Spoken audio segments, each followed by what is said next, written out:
During the 19th century, between 1848 and 1875, the stronghold of Elizabeth II was erected in the strategic epicenter of the main sea routes, which the French and the English were struggling for, and were essential for naval supremacy in the Mediterranean.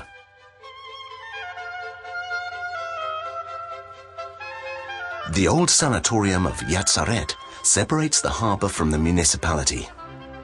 It receives the yearly head office of the Public Health Summer School.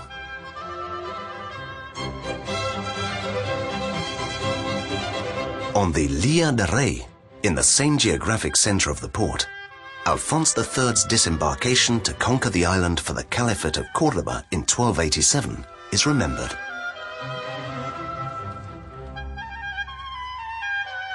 On the southern shore, the city of Mahon articulates around one of the biggest natural harbours of the West Mediterranean Sea. Its first population centres, surrounded by cliffs and precipices of Baixamar, Freginal y La Clota, hide a millennial past. Founded by Mago, a Carthaginian general, brother of the legendary Hannibal, in the ancient Roman enclave of Puerto Magones, the city was seized by Vandals, Byzantines, Normans, Muslims, and some of the blooming civilizations of the olden days. The British presence impelled the economy and reaffirmed it as the capital, establishing it during this period as the English Central Navy base seen in the local architecture. The British presence lasted during a long part of the 18th century, up to the official awarding to the Spanish crown with the Treaty of Utrecht.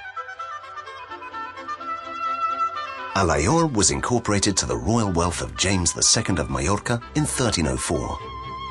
The old archer town of Aior was reconstructed into the modern village of Alaior.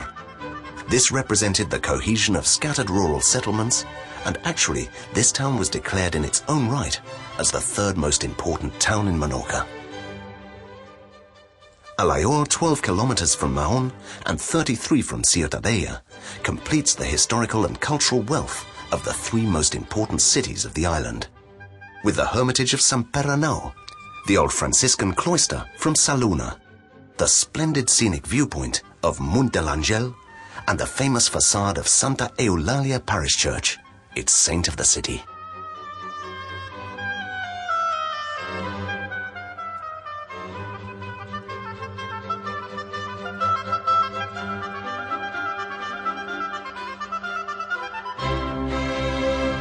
Passing the lovely viewpoint of Saspeñas, the magnitude of Saubao constitutes a strange and beautiful exception to the quiet and private geography of most of the southern coast coves.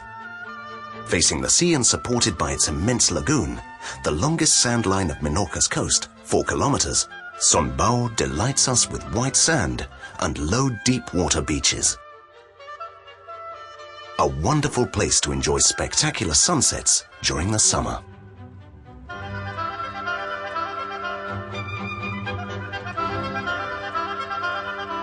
Next to Saubao, Es Migjorn Gran faces the sea with its beautiful beaches of San Tomás and San Adeudat, which extend from Punta d'Atalix to l'Escul de Binicodrell. These mix their crystalline waters with the deeper ones of the busy beaches of Binigos.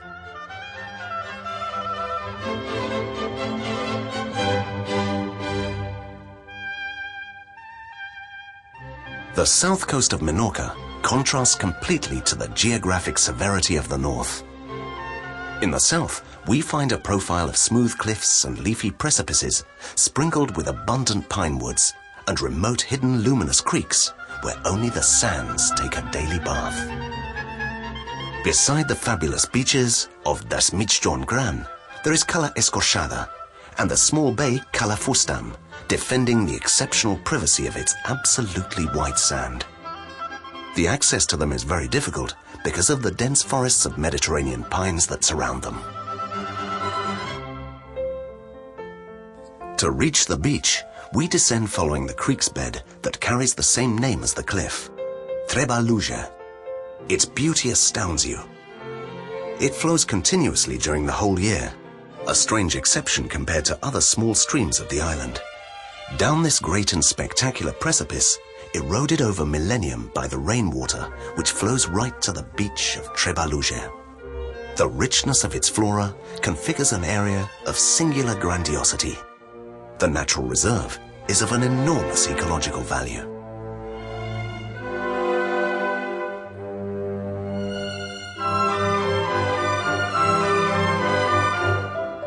Cala Michana surprises us with its charming beauty, nestled in the middle of pale precipices, intense greens and dazzling blues.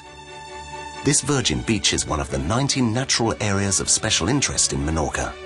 Inevitably, its beauty touches you deeply.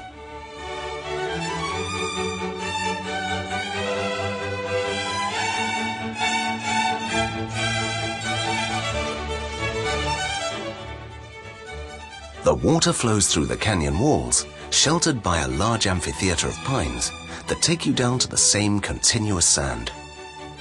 Cala Galdana is considered one of the most attractive beaches and appreciated of Ferrarias.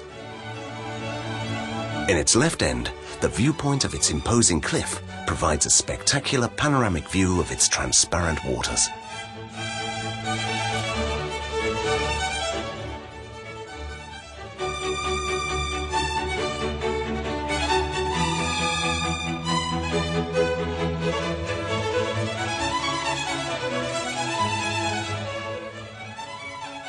Crossing a spectacular channel, you reach prodigious precipices that cross the region of the west to the east. Descend towards beaches Macarela and Macareleta, one of the most beautiful intimate landscapes of the island. These two small jewels link the north and east of this cove, emphasized by the exceptional tranquility of their white sands, with transparent seabeds protected by elevated shores.